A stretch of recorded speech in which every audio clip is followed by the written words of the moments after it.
NHK. The Japanese government published its annual diplomatic blue book today. Compared with last year, its description of China has changed from one of the most important bilateral relations to an important neighbour. How does the Foreign Ministry view this change in the wording? The root cause for the current situation in China-Japan relations is that Japanese Prime Minister Sanae Takaichi made the erroneous remarks on Taiwan and breached Japan's commitments, which erodes the political foundation of China-Japan relations and challenges the post-war international order. The Japanese side needs to abide by the 4 political documents between China and Japan and its own commitments, reflect on and correct its wrongdoings, and take concrete actions to uphold the political foundation of China-Japan relations. Prensa Latina News Agency. We see the international campaign for Cuba is growing. Recently, U.S. Congress members spoke against the blockade and asked for better relations with the island. They want to prevent and speak out against any U.S. military action against Cuba. What is China's opinion on this? We noted some U.S. lawmakers have visited Cuba recently and expressed opposition to the U.S.'s hostile policy against the country. The U.S. government needs to listen to the just calls and immediately stop the blockade and sanctions, as well as coercion and pressuring of any form against Cuba.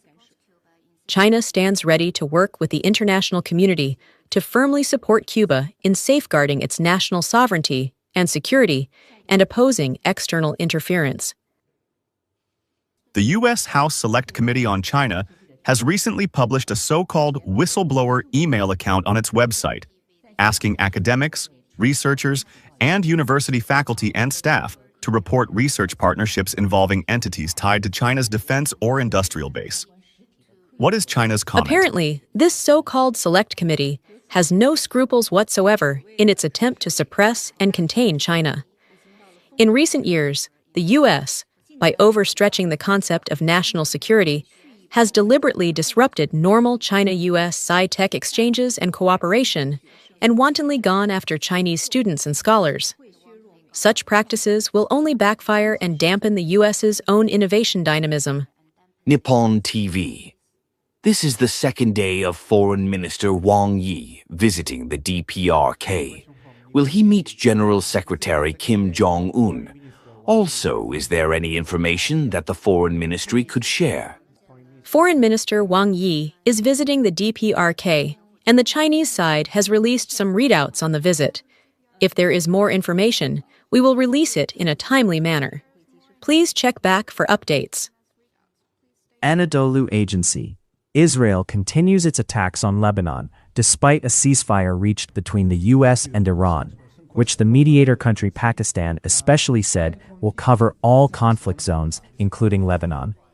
The violation of the ceasefire also brings an uncertainty on prospective peace talks between the U.S. and Iran, as the Iranian side said they will not participate in peace talks until a ceasefire is also established in Lebanon.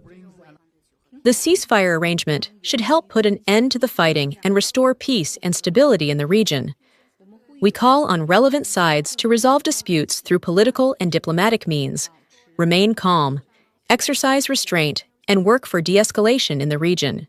The agreement under the United Nations Convention on the Law of the Sea on the Conservation and Sustainable Use of Marine Biological Diversity of Areas Beyond National Jurisdiction, BBNJ agreement, entered into force in January this year. China has applied to host the Secretariat in Xiamen. As the United States has yet to ratify the agreement and is cutting support to the UN budget, some media see this as China taking advantage of the situation to expand its influence in marine governance. How do you respond to this? What lies at the heart of multilateralism is the approach of seeking solutions through consultations by all stakeholders, confronting challenges together, and sharing opportunities and prosperity, rather than a zero-sum game mentality. The conclusion and entry into force of the BBNJ agreement is a triumph of multilateralism and a significant milestone in global marine governance.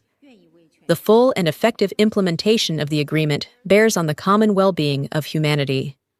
China, committed to true multilateralism, attaches high importance to the conservation and sustainable use of marine resources and stands ready to make new contributions to global marine governance. Bell Radio Company.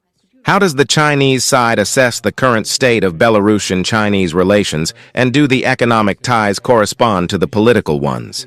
China and Belarus are all-weather comprehensive strategic partners. Over recent years, under the strategic guidance of the two presidents, bilateral relations have achieved sound and steady development, and cooperation in various fields has continued to deepen. In 2025, bilateral trade reached $8.86 billion, up by 5.5% year-on-year.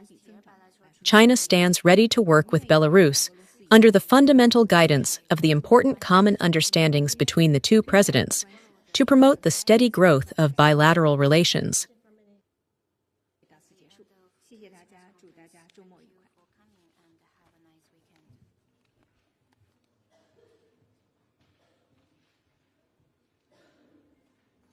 If you like this video, then like, share and subscribe to Mirror Now.